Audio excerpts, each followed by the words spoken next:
Como les comentaba, ¿no? El algoritmo que hemos visto anteriormente se usa para hard merging, o sea, cuando puedo hacer una separación lineal perfecta de la data. Pero ¿qué ocurre cuando esto no es posible? Por ejemplo, este caso, ¿no? Tenemos las pelotitas azules para un lado, pelotitas amarillas para otro lado, pero tenemos intrusos, ¿no? Un amarillo por acá y un azul por acá. No son muchos, es uno de seis para cada clase, pero igual existen intrusos metidos en zonas que no corresponden.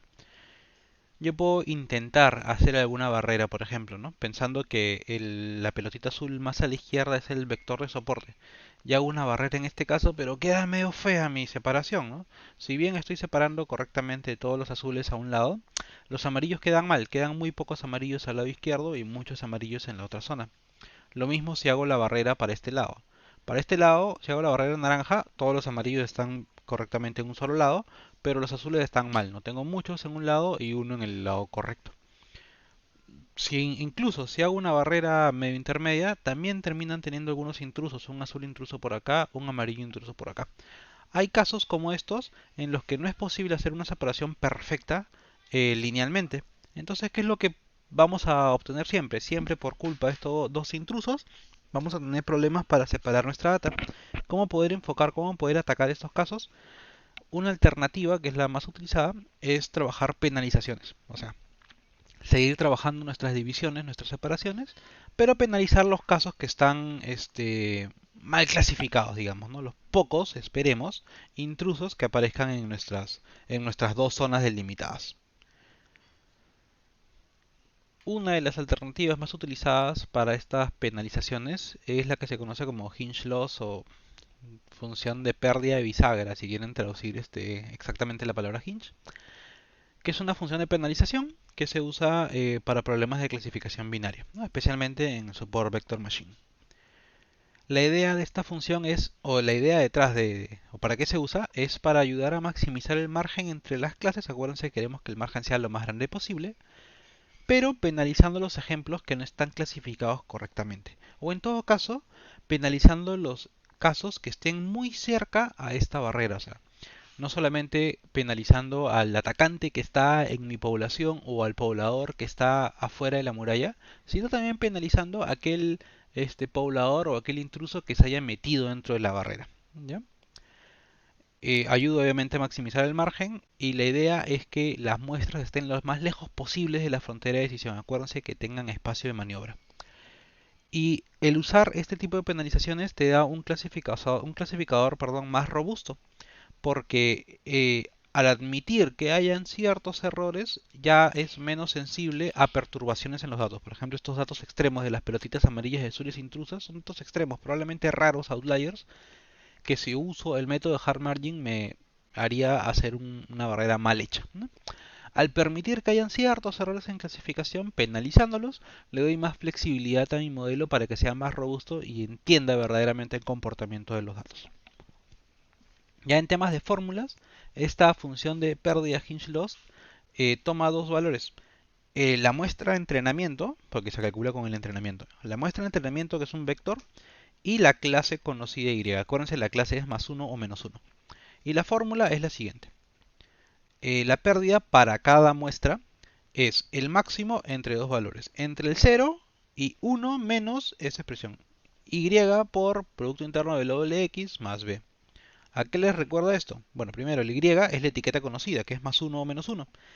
Y el W, punto X más B, si recuerdan de las láminas anteriores, es básicamente el score de la inecuación del clásico SVM, ¿no? Básicamente, que es un número que yo esperaría que sea más grande que uno para los casos positivos y más chico que menos uno para los casos negativos. Entonces vamos a utilizar esta expresión para penalizar a los datos mal clasificados. Mientras más grande sea esta penalización, esta fórmula general, todo esto acá, significa que mi dato no está bien clasificado o lo voy a penalizar bastante. Mientras más chico sea esto, idealmente cero, es porque mi dato está bien clasificado. ¿Ok? Vamos a ver esto en funcionamiento. Imaginemos que tenemos estos datos y tenemos este margen verde. ¿Ok? Y queremos evaluar esta función de pérdida.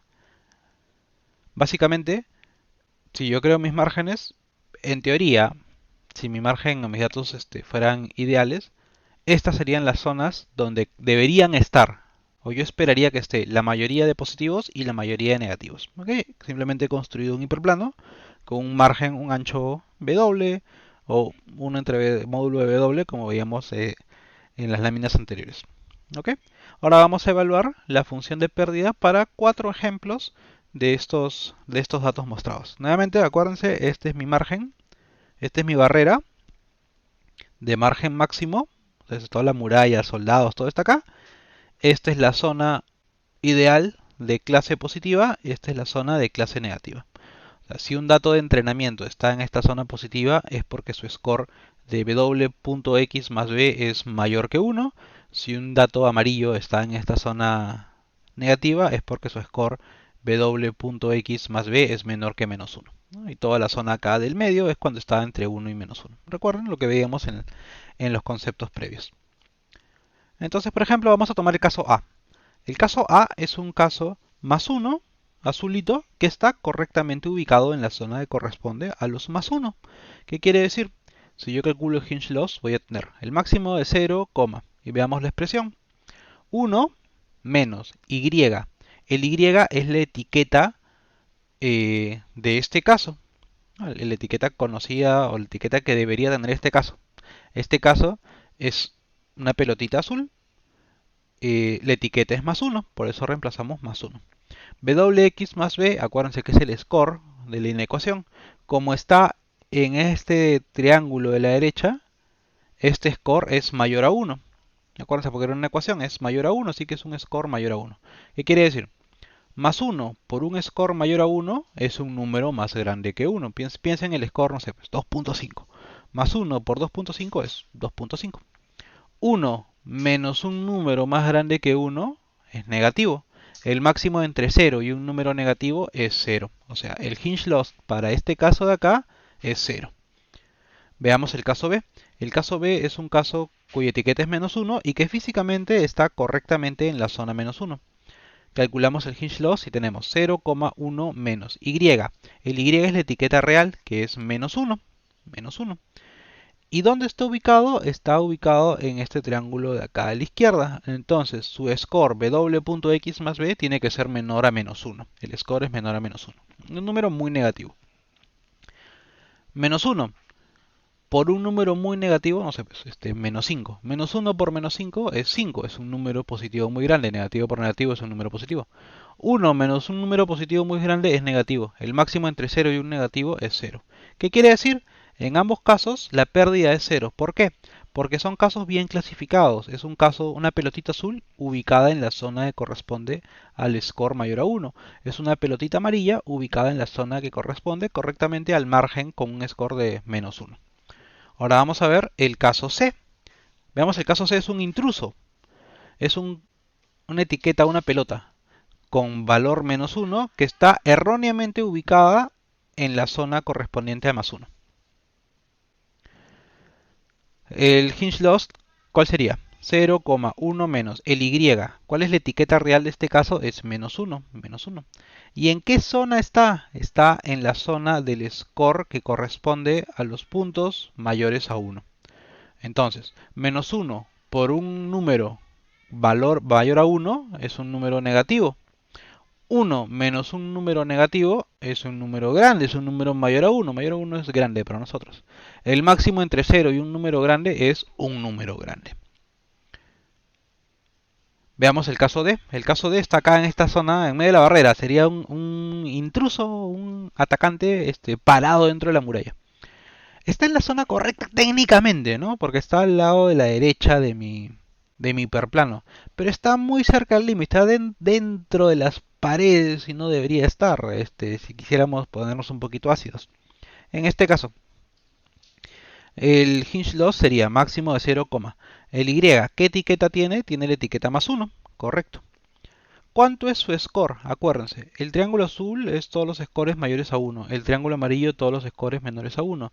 Esta brecha del medio es cuando el score te sale entre menos 1 y 1. Y como queremos hacer simetría, este carril que estoy señalando sería el score entre menos 1 y 0, y este otro carril sería el score entre 0 y 1. Por lo tanto, el score de este pelotita de acá está entre 0 y 1. Más 1 por un score entre 0 y 1 o por un número entre 0 y 1 sigue siendo un número entre 0 y 1. 1 menos un número entre 0 y 1 sigue siendo un número entre 0 y 1. El máximo entre 0 y ese número es nuevamente un número entre 0 y 1. ¿Qué tenemos acá? Cuando tenemos un dato mal clasificado, un dato de entrenamiento mal clasificado, la penalización es grande porque está en el lugar completamente incorrecto. Cuando tenemos un dato en la zona adecuada, pero ya es muy cercano a la barrera, ya incluso metiéndose dentro de la barrera, igual le damos una penalización. No tan grande, pero sí una penalización. ¿Ok? Esa es la idea de esta función de hinge lost. De una forma más general, el gráfico, queremos graficar, ¿no? El hinge lost respecto al score que estamos monitoreando, tiene esta forma acá. Obviamente esto se va hasta menos infinito y esto se va con el eje X hasta el infinito. ¿Qué zonas tenemos? Cuando el score y la etiqueta, o sea, el w.x más b y la etiqueta coinciden en el signo, ambos negativos o ambos positivos, y además el score es de magnitud grande, o sea, un número muy positivo o un número muy negativo, no hay penalización, porque todo eso se reduce a máximo de 0 y un negativo y termina siendo 0, porque se acuerdan, es 1 menos algo, ¿no? No hay penalización, el dato está bien clasificado y está muy lejos de la barrera. O sea, es un poblador que está muy seguro en su casa o es un invasor que está muy lejos todavía de la frontera. Cuando el score y la etiqueta coinciden, o sea, la persona invasora, atacante o el poblador, están en el lado correcto, pero ya muy pegados a la pared, casi dentro de la barrera, dentro de la muralla, hay una penalización que es proporcional a qué tan cerca está el hiperplano. Y cuando ya cruza la barrera y caes en la zona equivocada, básicamente cuando el score y la etiqueta Y tienen signos opuestos, la penalización crece proporcionalmente y se puede hacer gigantesca. ¿Ok? Así funciona el hinge lost. Entonces, si incorporamos el hinge lost a nuestro objetivo original de maximizar el margen, lo que vamos a obtener es un problema de optimización que se llama soft margin. ¿Ok? Que viene de esta forma: minimizar un medio del módulo al cuadrado, que era lo mismo del otro lado, más todo este componente de acá, que es el hinge lost de cada dato sumarizado, porque lo vamos a hacer sobre todo nuestro set de datos, multiplicado por una constante c. Este valor c es un parámetro que puede ser aprendido, que lo que me permite hacer es controlar qué tan rígido soy, o mejor dicho, qué tanta importancia le doy a estas penalizaciones. Si el C es muy grande, significa que yo voy a penalizar bastante los casos mal clasificados. En el extremo, si C es infinito, significa que le estoy penalizando todo lo posible los casos mal clasificados y voy a forzar a que básicamente intente hacer un modelo tipo hard margin. Si el C es muy bajito, casi nulo, lo que estoy haciendo es no penalizo a nadie y me estoy yendo al otro extremo, ¿no? Voy a permitir que mi hiperplano se cree permitiendo demasiados errores. Si encuentro el punto ideal de C, un C balanceado, lo que voy a hacer es darle cierta tolerancia a los errores, pero no mucha. Y de esta forma voy a darle una mayor capacidad de generalización a mi modelo. ¿Ok? Esta es la idea de soft margin, a diferencia de hard margin. Hard margin es separación lineal perfecta. En la vida real eso no existe en muchos casos. Soft margin es permitiendo ciertos errores en clasificación, pero penalizándolos. Ahora vamos a ver el concepto de kernel. ¿Qué es lo que ocurre? Hemos visto cómo funciona el SVM en separación lineal perfecta, hard margin, y en casos penalizables, como el soft margin. Pero ¿qué pasa en estos casos? Veamos tres casos en los que si colocásemos una barrera, no importa cómo la coloquemos, una barrera lineal, no va a ser posible tener una separación perfecta y tampoco va a ser posible tener una separación con pocos intrusos. Sea cual sea la línea que tracemos, vamos a tener demasiados intrusos y nuestro modelo va a ser malísimo. ¿Qué es lo que podemos hacer en estos casos? Cuando tenemos esta situación en que no podemos hacer una separación lineal ni perfecta con hard, ni penalizable con soft margin, hay que pensar de una forma diferente. Por ejemplo, podemos realizar transformaciones a la data. En nuestro primer caso, tenemos esta secuencia, ¿no? Azul, azul, azul, naranja, naranja, naranja, azul, azul, azul, que está en una sola dimensión, por ejemplo. ¿Qué es lo que podríamos hacer? De repente aplicar alguna potenciación al cuadrado, al cubo, a la quinta, a lo que sea, y darle esta forma a nuestra data.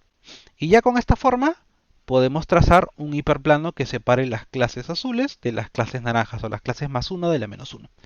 Con una transformación y viéndola de otra forma, ya podemos hacer una separación lineal. En este caso, un poquito más extremo, azul, naranja, azul, naranja, azul, naranja, azul, naranja, azul, naranja. ¿Qué podemos hacer? De repente ya no potenciación, sino alguna transformación trigonométrica, seno, coseno, etcétera, y podemos tener nuestra data de esta forma. ¿Qué es lo que nos permite esto? Ya separar linealmente nuestra data. ¿Ok? Entonces en estos dos casos podemos aplicar una transformación con una potenciación, con una función trigonométrica y hacer separable linealmente nuestros puntos. Y en este caso, incluso podemos irnos un paso más y crear una nueva dimensión. Acá tenemos dos dimensiones, eje horizontal y vertical, eje X, Y, y al ojo uno se da cuenta de que, oye, hay un círculo azul al centro y un cuadrado redondeado naranja afuera. Pero si yo trazo una recta no voy a poder hacer ninguna separación. Podemos crear una tercera dimensión aplicando esta función, por ejemplo, x cuadrado más y cuadrado por un valor k. Y creamos un eje z. Y lo que podemos hacer es pensar ahora nuestros datos no solamente en dos ejes, sino añadirle un tercer eje que viene a darnos esta forma de acá.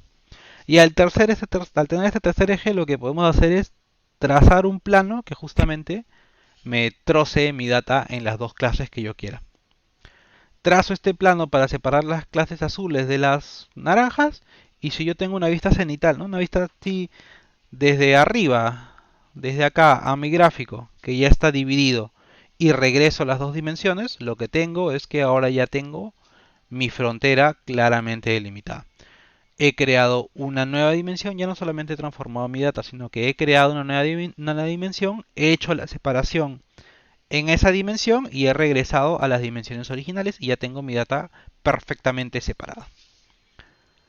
Este concepto es lo que sustenta lo que llamamos kernel. El objetivo principal del SVM obviamente es encontrar un hiperplano que separe las diferentes clases, ¿no? Las clases binarias, con el mayor margen posible. Cuando tenemos data linealmente separable, lo podemos hacer con la data tal cual, ya sea por el modo hard o por el modo soft. Pero en la vida real los datos no son linealmente separables, porque si no sería bien sencillo los problemas. En ese caso, lo que tenemos que hacer es alguna transformación o incluso llevar nuestra data a una dimensión superior para poder separarla y poder trabajar. Por ejemplo, en el dato de los puntos concéntricos, tenemos que llevar una tercera dimensión, hacer la separación y luego regresar para separar con un hiperplano. El kernel es una función matemática que lo que hace es transformar los datos de entrada en un espacio de características de mayor dimensión. Si tengo mis datos de entrada con 4 dimensiones, con 4 variables, hago una transformación y lo transformo a 15 variables. Ya le añado más dimensiones, pero que me permiten hacer estas separaciones lineales. De esta forma voy a poder manejar datos complejos y no necesariamente lineales. Ahora, en realidad el kernel como tal implica un esfuerzo matemático de transformación de cada variable y añadir más. Pero podemos usar lo que se conoce como truco de kernel. ¿Ok? ¿En qué consiste? Si usamos estas transformaciones, añadir nuevas dimensiones de una forma directa, tenemos un problema. Imagínense que ustedes tienen n datos con m dimensiones. En este caso 7 datos o 7 registros con 4 dimensiones. ¿Okay? Y se dan cuenta que no se puede separar linealmente, así que hacen una transformación, aplican una función kernel y añaden más dimensiones y ahora tienen p dimensiones. En lugar de tener 4 dimensiones, ahora tienen 10 dimensiones. Y es más, esto pueden añadir todas las dimensiones que quieran y en muchos casos tener un valor p de dimensiones mucho más grande que los datos. Por ejemplo, si van a analizar imágenes, ustedes tienen, cada registro es una foto o una imagen diferente, pero cada imagen tiene muchas variables. Las variables probablemente sea el valor del color de cada uno de los píxeles. Imagínense cuántos píxeles hay en una imagen. Muchas veces hay muchos más píxeles que cantidad de imágenes, pues, ¿no?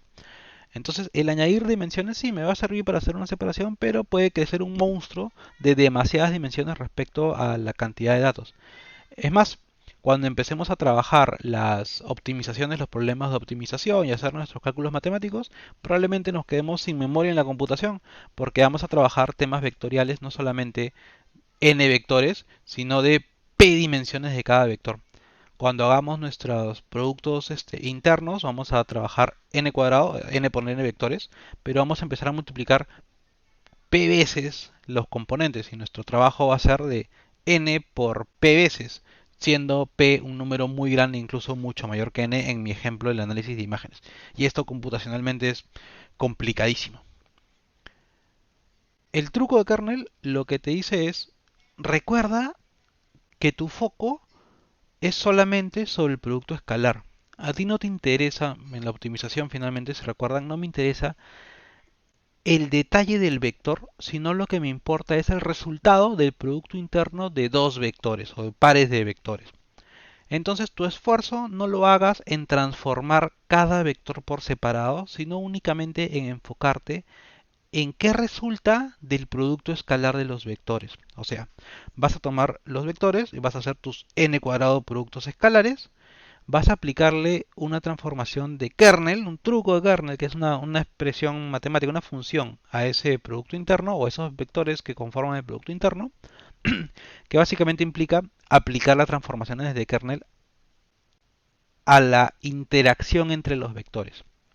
De esta forma, en lugar de hacer n por p con un p gigantesco de cálculos, solamente me voy a centrar en estos cálculos de acá. Al hacer esto, lo reduzco simplemente a n números y la transformación es directa sobre n números. Es mucho más eficiente el cálculo, no tengo que hacer una transformación de uno por uno de cada registro, de cada cliente, de cada imagen, sino simplemente hacer los productos escalares y hacer la transformación solamente sobre esas interacciones. ¿Qué consigo? Puedo manejar datos no linealmente separables, soy más eficiente de forma computacional, puedo generalizar mejor al hacer estas transformaciones de kernel y permitirme hacer separaciones, tengo mayor flexibilidad porque vamos a ver que podemos usar diferentes transformaciones de kernel y con eso puedo hacer mucho más adecuado, robusto, útil y eficiente mi modelo. ¿Qué ejemplos de funciones de kernel? Acá no vamos a entrar en las demostraciones matemáticas simplemente para que sepan que existen. Las transformaciones polinomiales, como en el caso que veíamos, que es simplemente añadir una nueva dimensión, transformaciones tipo sigmoides, transformaciones radiales, que es una transformación con esta expresión tipo normal, para darle una forma también, añadir una nueva dimensión a mi data y darle otra forma de vista a mis interacciones. Transformación ANOVA, que se usan para ciertos tipos de support vector, que es más para regresión, pero muchas formas para manejar la data. Y se dan cuenta, en muchos casos, lo que importa no es el vector solito, sino más que nada la interacción de los vectores entre sí. Y esto hace mucho más fácil y eficiente el trabajo. No solamente me permite añadir una nueva dimensión para poder hacer la separación, sino también el cálculo computacional ya no es tan complicado. ¿Ok? Vamos a ver ahora qué alternativas o qué variantes tenemos en el Support Vector Machine. Primero entender rápidamente ventajas y desventajas, ¿no? En general. El SVM como ventaja tiene que es muy útil en espacios multidimensionales por la forma o el truco de kernel. Usa eficientemente la memoria porque solamente se enfoca en los vectores de soporte en el cálculo y es versátil justamente porque las funciones de kernel me permiten añadir estas nuevas dimensiones para poder analizar mi data. La desventaja es que los hiperparámetros como el CD, la penalización o este factor de acá, de el kernel radial, no es tan evidente, no son tan fáciles de optimizar y no es tan sencillo tampoco entender el impacto. Tampoco es tan interpretable como un árbol de decisión, porque no podemos leerlo de una forma tan fácil como un árbol. La eficiencia va a depender del kernel que escojamos. A veces hay kernels muy complicados o innecesariamente complicados para trabajar. Y además no te da probabilidades estimadas, te da un score. Y al final termina siendo más uno o menos uno. Pero no es que te dice qué tan probable es que sea más uno o qué tan probable es que sea menos uno. Pueden haber ciertas transformaciones, ciertos escalados, pero nativamente no te da ese resultado. Ya, ¿qué alternativas tenemos o qué variantes tenemos, mejor dicho? Para problemas multiclase, por ejemplo. Hasta ahora lo que hemos visto son problemas binarios, clase más uno o clase menos uno. Pero en el caso de problemas multiclases, como queremos predecir la especie de la flor iris, por ejemplo, que tenemos tres clases, ¿no? Setosa, versicolor y virgínica. lo que suele hacerse es una calibración extra que se llama escalado de Platt. ¿En qué consiste? De forma sencilla, 4 pasos. Primer paso, vamos a entrenar los clasificadores, o sea, vamos a utilizar tantos clasificadores binarios como clase haya. Por ejemplo, vamos a hacer un clasificador que me identifique si la flor es virgínica o no. Otro clasificador que me identifique si es versicolor o no. Y otro clasificador que me diga si es setosa o no es setosa. ¿Ok? O sea, eso se llama uno contra todos. O sea, varios clasificadores de uno contra el resto, ¿no? Entonces vamos a hacer un clasificador binario por cada una de las clases. Segundo paso, vamos a obtener los puntajes de decisión. O sea, dado mis clasificadores entrenados, vamos a presentarles un nuevo caso. Les presento una nueva flor y cada clasificador me calcula el score. Acuérdense que el score es w.x más b. Calcule el score de la flor que acabo de presentar y lo computa. Cada uno me va a dar un score diferente. Tercer paso, voy a hacer un escalado, y esto es el escalado de Platt, de ese score en cada clasificador. Porque ese score puede ser un número muy positivo o muy negativo, pero quiero hacerlos comparables entre sí. Entonces voy a escalarlos con esta función de acá. Esta es una función sigmoidea para que tenga esta formita de acá, que es 1 entre 1 más e elevado a la tanto. F de x es el score del dato que estoy presentando en ese clasificador en particular.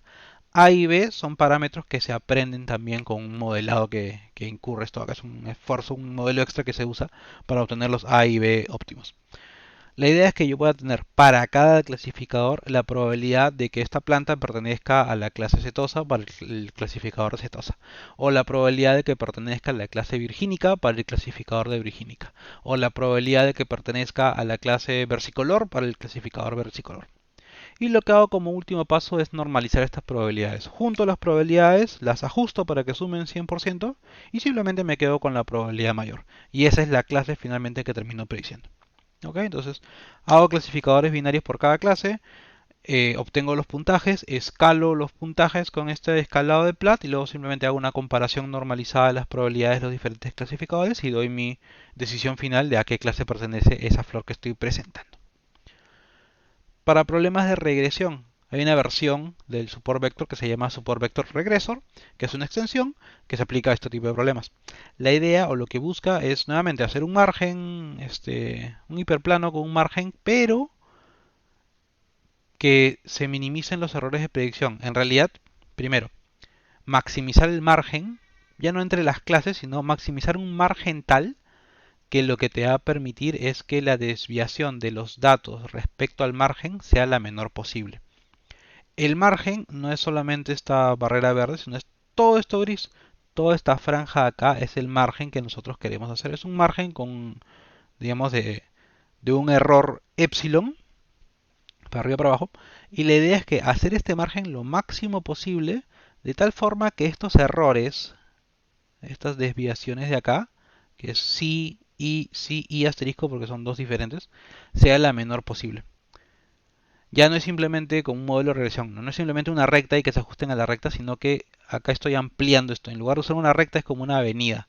Es toda esta franja de acá es la que yo quisiera que capture la gran cantidad de datos. Y si un dato no está metido dentro de esta franja de acá que tiene un error permisible, si un dato no está permitido, yo quisiera que en todo caso esta diferencia o esta lejanía de esta franja sea la menor posible. Matemáticamente, la expresión es esta. Igual, ¿no? Minimizar el módulo de W, o sea, maximizar el ancho de de toda esta franja, más una penalización. Voy a penalizar nuevamente con un parámetro C la suma de estos errores. Si y son los errores cuando estoy arriba de la franja y si asteriscos son los errores cuando estoy abajo de la franja. ¿Qué restricciones tengo? Estas de acá que en realidad se pueden obtener visualmente. La diferencia entre el dato real menos el score, o sea, el dato real menos el score, que es lo que te arroja la fórmula propia del hiperplano evaluado en ese dato, tiene que ser menor o igual a la suma de mi epsilon que yo permito como error permitido dentro del margen más lo que verdaderamente me equivoco para el caso superior y al revés, el score menos el dato real en los casos que son inferior, tiene que ser menor o igual también a la suma del epsilon, que es el margen que yo permito de error, que vendría a ser esto de acá, más lo que me he equivocado verdaderamente. Asterisco porque es para el lado, los que están abajo de la franja. Y obviamente estos sí y sí asterisco tienen que ser mayor o igual a cero. Es un problema de optimización también. En este caso queremos hacer una franja que capture la mayoría de datos con el ancho mayor posible, de tal modo que capturemos la mayoría de datos, pero penalizando estos errores de los datos que quedan por fuera. Lo que busca el SBR, el regresor, es maximizar el margen, que son los pesos W de la recta, mientras que penalizamos las desviaciones de las predicciones. ¿Ok? Penalizamos estos errores de las predicciones. En cambio, si lo comparamos con otras ecuaciones como la regresión lineal que ya hemos visto, la regresión lineal lo que hace es minimizar los errores a la vez que penaliza los betas excesivos. Es otra forma de hacerlo, otro enfoque. El SBR maximiza el margen y penaliza los errores.